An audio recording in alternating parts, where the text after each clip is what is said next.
पहली बात तो जब ये विपक्ष बोलता है कि माइक बंद कर दें, उस माइक का कंट्रोल वहाँ पे बैठे किसी भी व्यक्ति के हाथ में नहीं होता है, उस व्यक्ति के खुद के हाथ में होता है। की बाध्यता थी ओपन एंडेड, अगर डिस्कशन को रखा जाता तो संभवतः हफ्तों तक ये बैठक ही चलती रहती।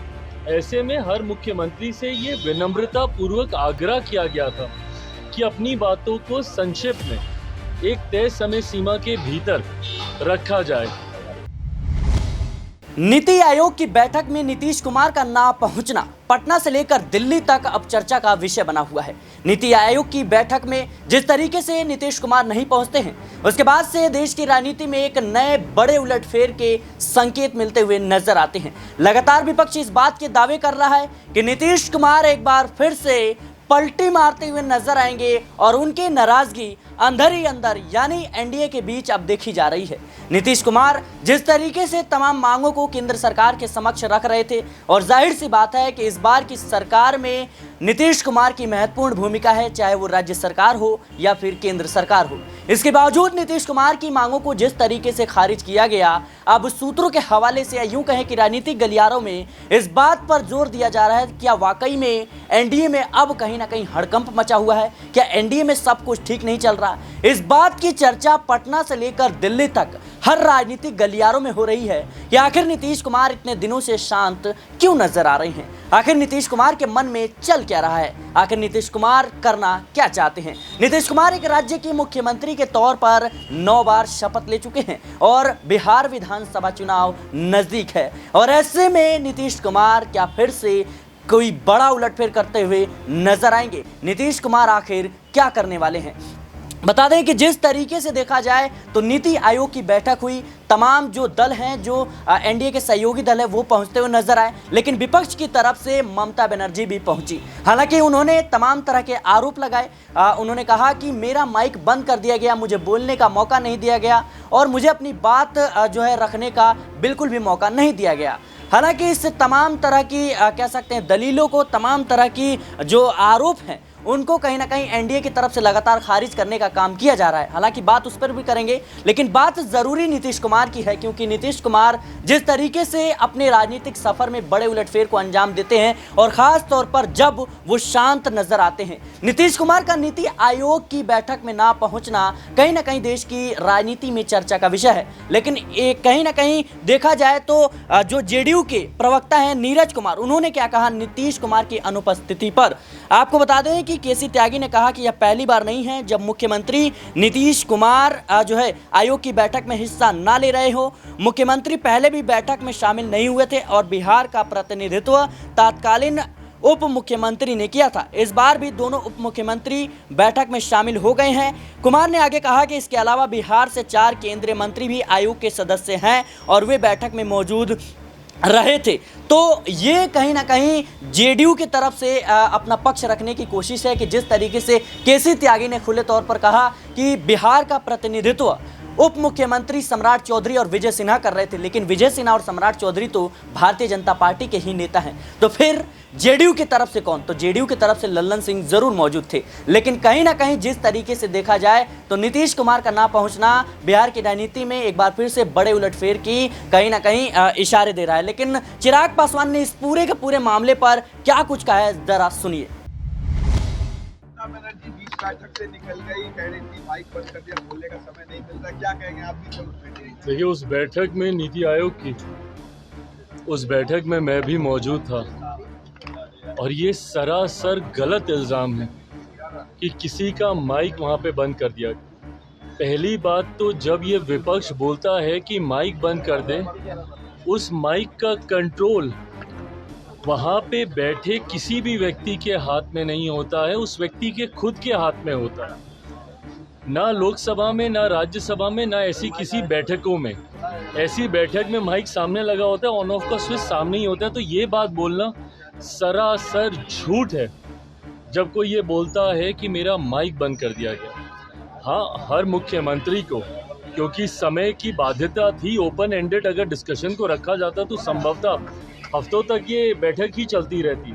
ऐसे में हर मुख्यमंत्री से ये विनम्रता पूर्वक आग्रह किया गया था कि अपनी बातों को संक्षिप्त में एक तय समय सीमा के भीतर रखा जाए। जब वो समय सीमा पूरी हुई, सिर्फ एक रिमाइंडर के तौर पर उनको ज़रूर, जैसे तमाम मुख्यमंत्री को दोबारा से नोटिफाई किया गया कि भाई आपका समय समाप्त हो रहा है, इस तरीके से। बट उसके बाद जिस तरीके से बंगाल की मुख्यमंत्री ममता बनर्जी जी एकदम से उत्तेजित होकर उस बैठक को बीच में ही छोड़कर चली गई, मुझे लगता है ये आचरण गलत है।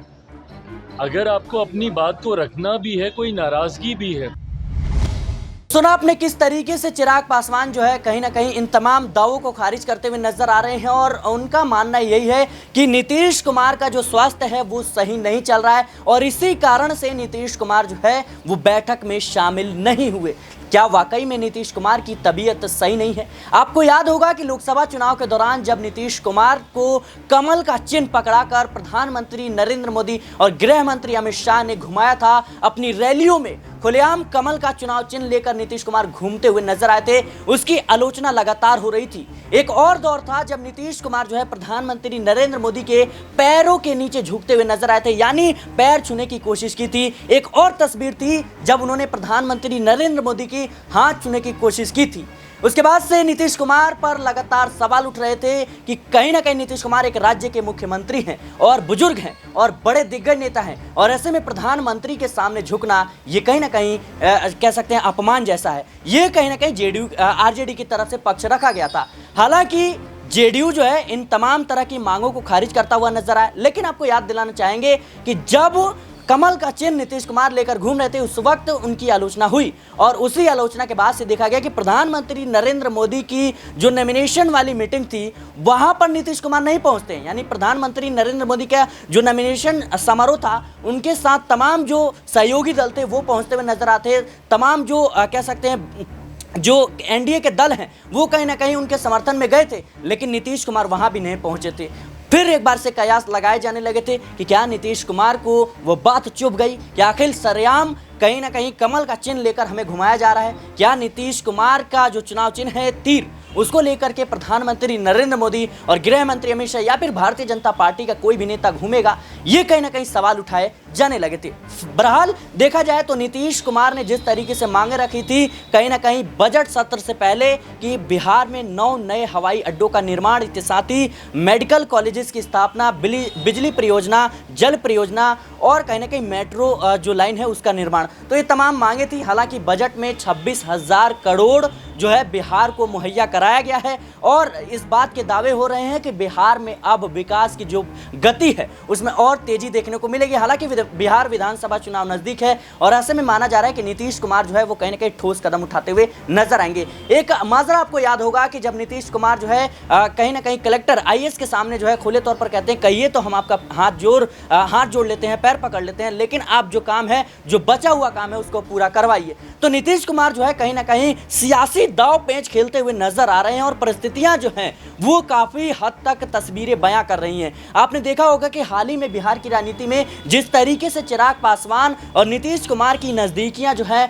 वो बढ़ती हुई नजर आई, इससे कहीं ना कहीं भारतीय जनता पार्टी के लिए मुश्किलें खड़ी होती हुई नजर आ रही हैं। खासतौर पर देखा जाए चिराग पासवान वो नेता हैं जिनकी राजनीति कहीं ना कहीं नीतीश कुमार के खिलाफ में ही रहकर गुजरी है। नीतीश कुमार की नीतियों पर, नीतीश कुमार के फैसलों पर लगातार सवाल उठाते हैं, आलोचना करते हैं और उसी को ध्यान में रखते हुए अपनी सत्ता को साधते हैं। लेकिन आज देखिए मौजूदा जो हालात हैं, चिराग पासवान कंधे से कंधा मिलाकर नीतीश कुमार के साथ सरकार चलाने में महत्वपूर्ण भूमिका निभा रहे हैं। लेकिन राजनीतिक गलियारों में इस बात की भी चर्चा हो रही थी कि अगर परिस्थितियां जो है वो एनडीए में नीतीश कुमार के अनुकूल नहीं होती है तो नीतीश कुमार जो है वो बिहार और केंद्र दोनों की सत्ता से अपना समर्थन वापस ले सकते हैं। लेकिन देखा जाए तो अब कहीं ना कहीं नीतीश कुमार का नीति आयोग की बैठक में ना पहुंचना ये देश की राजनीति में चर्चा का विषय है। क्या वाकई में पटना और दिल्ली में बड़े राजनीतिक उलटफेर होने वाले हैं? आखिर नीतीश कुमार करने क्या वाले हैं? ये अभी भी कहीं ना कहीं बड़ा सवाल है। फिलहाल के लिए इस रिपोर्ट में इतना ही। देश और दुनिया की तमाम खबरों के लिए